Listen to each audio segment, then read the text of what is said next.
ഇന്നത്തെ വീഡിയോ നമ്മൾ green peas വറുത്തെടുക്കുകയാണേ. പച്ച കളറിലും ഗ്രീൻ പീസ് ഉണ്ടാവാറുണ്ട്, മഞ്ഞ കളറിലും കടല കണ്ടിട്ടുണ്ട് അല്ലേ, കടകളിൽ നിന്ന് വാങ്ങിക്കാൻ കിട്ടാറുണ്ട്. വറുത്തതൊക്കെ നമ്മൾ കഴിച്ചിട്ടുണ്ട്. ഇത് മഞ്ഞ കളർ കടലയാണ് കേട്ടോ. ഇത് മാവേലി സ്റ്റോറിൽ നിന്ന് വാങ്ങിച്ചതാണ്. ഇത് കറി വയ്ക്കുമ്പോൾ അത്ര വേഗം വെന്ത് കിട്ടില്ല, അതുകൊണ്ട് ഇത് വറക്കാമെന്ന് വിചാരിച്ചു. അപ്പോൾ അത് 8 മണിക്കൂർ കുതിർത്ത് വെച്ചിട്ട് കുക്കറിൽ ഒരു വിസിലെടുക്കുക കേട്ടോ.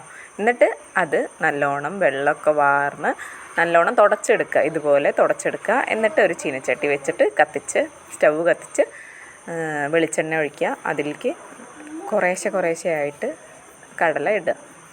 എണ്ണ നല്ലോണം ചൂടായതിന് ശേഷം മാത്രമാണ് കടല ഇടാൻ പാടുള്ളൂ.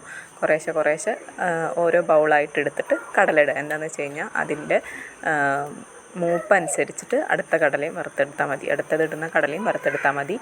അപ്പോൾ ആദ്യത്തെ നമ്മളിട്ടു, ഒരു ബ്രൗണിഷ് കളറാവുമ്പോൾ നമുക്കത് കോരിയെടുക്കാം കേട്ടോ. അപ്പോഴാണ് അതൊരു ക്രിസ്പി ആയിട്ട് ഉണ്ടാവുള്ളൂ. അല്ലെങ്കിൽ അത് പച്ച കടല അങ്ങനെ കുതിർന്നത് കടിക്കുന്ന പോലെ തന്നെ ഉണ്ടാവും. അപ്പം നന്നായിട്ട് നല്ല തീ കൂടുതൽ ഫ്ലെയിമിലിട്ടിട്ട് വറുത്തെടുക്കുക. നല്ലോണം വറുത്ത് ബ്രൗൺ ആവണ സമയത്ത് സൗണ്ട് ഇങ്ങനെ വരും, ആയി എന്നുള്ള സൗണ്ട് നമുക്ക് കേൾക്കാൻ പറ്റും. പിന്നെ ഒരു ബ്രൗണിഷ് കളറാവുമ്പോൾ നമുക്കത് എടുക്കാം കേട്ടോ. ഇത് നമ്മൾ കടകളിൽ നിന്നൊക്കെ വാങ്ങിയിട്ട് ഉപ്പും മുളകൊക്കെ ഇട്ടിട്ട് കഴിക്കുന്നവരുണ്ട്. ഉപ്പിട്ട് കഴിക്കാനാണ് കേട്ടോ എനിക്കിഷ്ടം. അപ്പോൾ നമ്മൾ ലാസ്റ്റത്തെ കടലയും വറുത്ത് കോരിയിട്ടുണ്ട്. ഇതിലിനി കുറച്ച് ഉപ്പിടണം. ഉപ്പ് ചേർത്തിട്ട് എല്ലായിടത്തേക്കും ആവാൻ വേണ്ടിയിട്ട് അതിങ്ങനെ കുലുക്കിയിട്ട് വേണം അത് എല്ലായിടത്തേക്കും ആക്കാൻ. ഉപ്പ് അത്യാവശ്യം നോക്കി ഇട്ടാൽ മതി, കൂടുതലായി കഴിഞ്ഞാൽ അത് കഴിക്കാൻ പറ്റില്ല.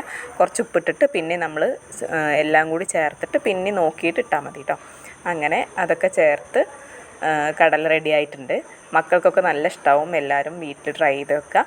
മക്കൾ നന്നായിട്ട് കഴിക്കും കേട്ടോ. അപ്പോൾ ബൈ.